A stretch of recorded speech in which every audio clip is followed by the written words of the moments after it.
So after many years of having only one option for an ultra wide angle lens, the Fujifilm 10 to 24mm, Fujifilm this year have finally brought out a high-end ultra wide angle lens, the 8 to 16mm f2.8, and today we're going to take it for a spin.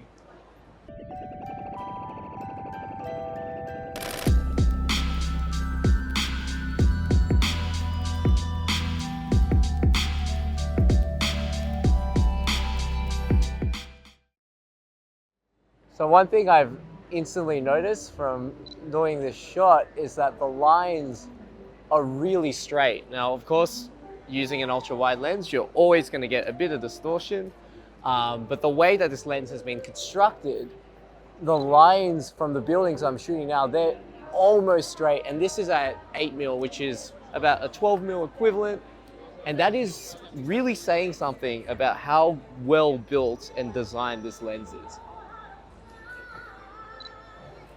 So this lens is a lot wider than I thought it'd be.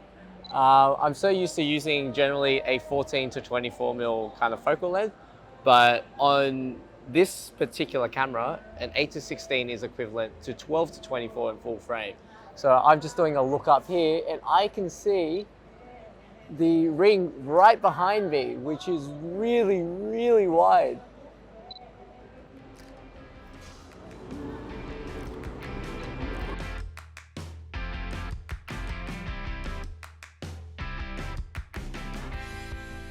So now I'm just going to talk about my first impressions on the design of the Fujifilm 8 to 16mm. So first off, it's definitely not Fujifilm's lightest or most compact lens, as it weighs 800 grams and it is quite chunky, meaning you'll need a pretty big padded bag to take your kit around.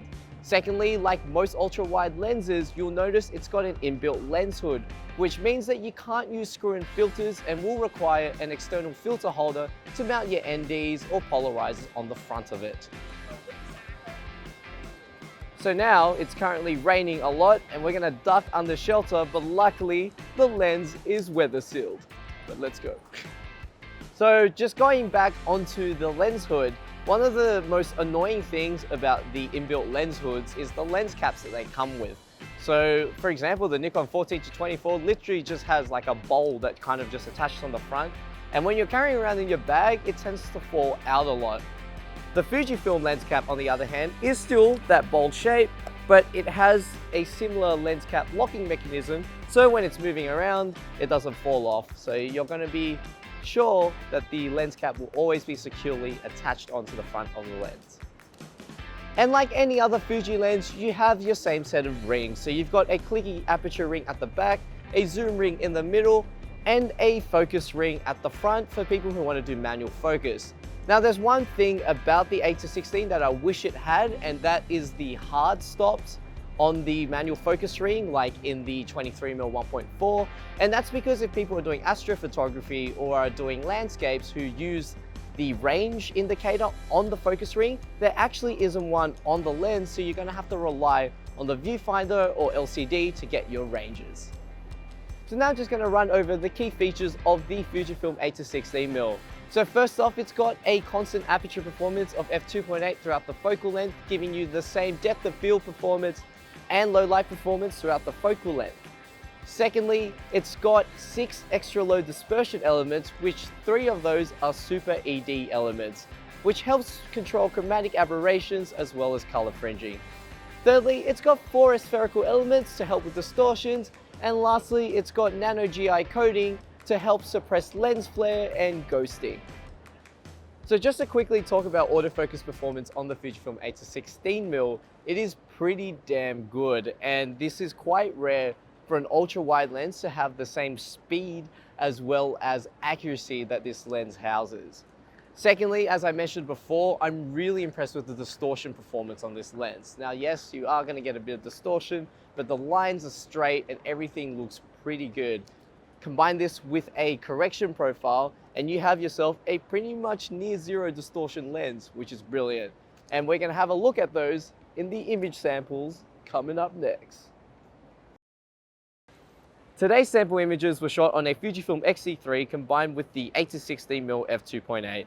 With the 8 to 16mm wide angles rectilinear design, it was super surprising how well the lens handled distortion. You're always going to suffer a little bit of distortion, but at 8mm the lines are quite straight. Vignetting is also something that ultra-wides suffer from, and in the 8 to 16mm it is quite minimal.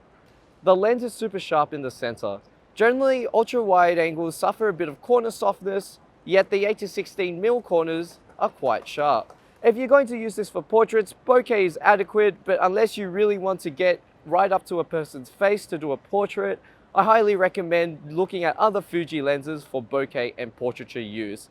Overall, the Fujifilm 8 to 16mm is one of the best Fujifilm lenses we've ever used, and optically a fantastic ultra wide angle lens that surely puts up to competition with the rest on the market. To sum up, the Fujifilm 8 to 16mm sounds like the must-have ultra-wide lens for landscapers. There's just one thing about it, and it's that it costs approximately $3,100, which means that the lens is definitely not for everyone. For enthusiasts and professionals looking for the best wide-angle lens that Fujifilm offers, there is definitely no looking further than the 8 to 16mm. It's got barely any distortion, great low light performance and depth of field control, and overall the images are super sharp optically and absolutely fantastic. If you have any questions on the Fujifilm 8 to 16mm, pop them in the comments below. Or if you want to purchase the lens, we have links to it in our description and our pinned comment. Make sure to follow us on our Facebook, Instagram, and our blog for full written reviews and what's going on in store. And lastly, if you enjoyed our video, hit the like button and the subscribe button so you don't miss out on our future updates as we upload videos weekly.